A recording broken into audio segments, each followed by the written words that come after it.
Precutaneous cholecystostomy is what is it and when do we do it? Sarah, or sorry, Serena. What is it firstly? So it's essentially a drain that's inserted to drain all the fluid out around the gallbladder. Usually in the gallbladder, yeah. And why do we do it, Charlotte? Charlotte. Oh.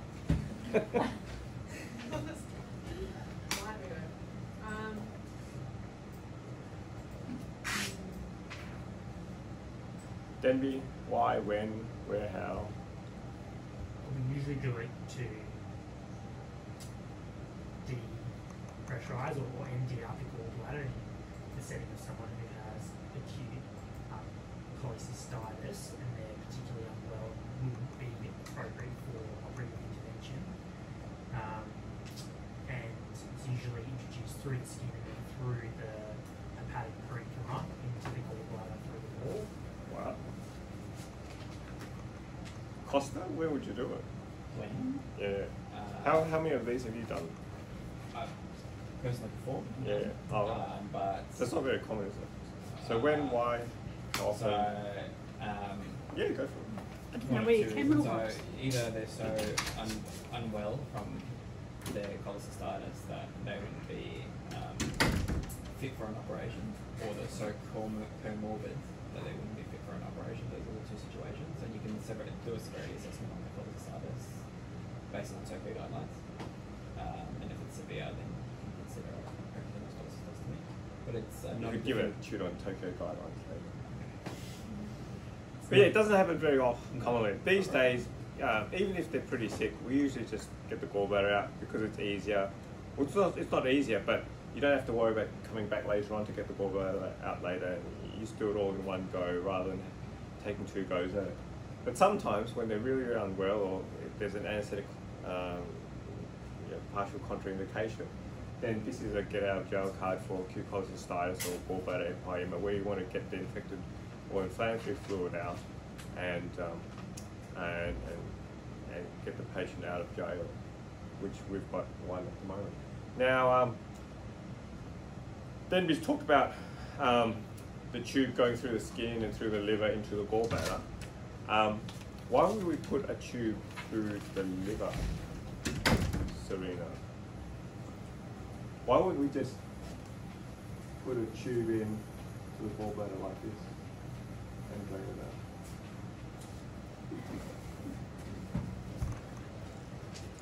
Charlotte? Does it have to do with damage? Like, less likely to damage other structures? It's got something to do with damage you can cause more when the tube comes out. Costa, why do you put it through the liver? So, if you put it. So the current patient we've got at the moment goes through the liver. So yeah. you've got a tube that goes through the liver into the gallbladder. And HP gave us the option of just putting the tube directly into the gallbladder. And as surgeons, if we had to do a cholecystostomy laparoscopically, if we went in and for whatever reason decided we weren't going to do the laparoscopic cholecystectomy, we would almost certainly just put a tube directly into the gallbladder fundus. We wouldn't be going through the liver. The bile, so the bile leaks out from the gallbladder hole. If you put it straight through the skin into the gallbladder, when you take the drain out, it'll leak into the abdominal cavity. Yeah. Bile. And I guess also, even at the time, you might get a little bit of leakage out from around the tube. If the gallbladder doesn't seal well around the tube, you can get some leakage around there, irritation. If you're unlucky enough and you've got a dead gallbladder and you're not going to get any healing at all, then yeah, so even in the acute period, particularly if you've got a dead gallbladder wall and you don't necessarily know at the time, the gallbladder wall's black and it's not going to heal around the thing, you're going to get leakage of bile from around the tube. Whereas if you stick it through the liver, if there's leakage of bile, it'll leak back into the liver tissue and the liver will help seal around it and you're going to get less, or hopefully no, peritoneal leakage of bile outwards. Now as surgeons, laparoscopically, why can't we skewer the liver when we put a tube in. Costa. It'll bleed because we don't know the. And it won't bleed under radiologist hands because they've got magic hands. Because they've got imaging guidance. Yeah. So they've got an ultrasound, don't they? So they can make sure they don't go through a big duct or big vessel or something. Yeah. Good. What happens to a percutaneous cholecystostomy down the track? So we've got a patient, he's well now, HP's fixed him, hooray. Does he have his tube for the rest of his life? No. What happens, Serena?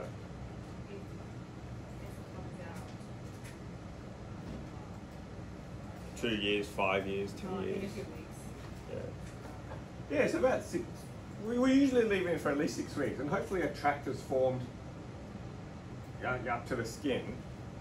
And obviously, if we did this and you left it in, if there was healing, you know, it probably would take a bit longer for a tract to heal to the skin. This will all get wrapped up by omentum, and you might get some fibrosis in the tract, from gallbladder through omentum to the skin here. Hopefully the distance between the liver and the abdominal wall is much thinner. You get a tract forming more quickly. So that when you pull the tube out, ideally what would happen when you pull the tube out is that the liver will collapse over the hole, and that'll help seal it off. And bile's pretty irritant, so bile will irritate the tissues, cause inflammation, and cause it all to seal up. But in the event that it doesn't completely seal it over, hopefully it'll leak out onto the skin and onto the peritoneal cavity. And bile onto skin's not a nice thing, but at least it's somewhat more manageable than bile in the peritoneal cavity. Similar thing here, but it might take longer to make that tract here. And then you can plan for your definitive treatment, which would be a lap choly. So that is why radiologists skewer livers. But yeah, Costa, you don't necessarily have to take out the tube before the lap choly. Yes, you can do the lap choly perfectly fine with the tube in place. So that's an option as well.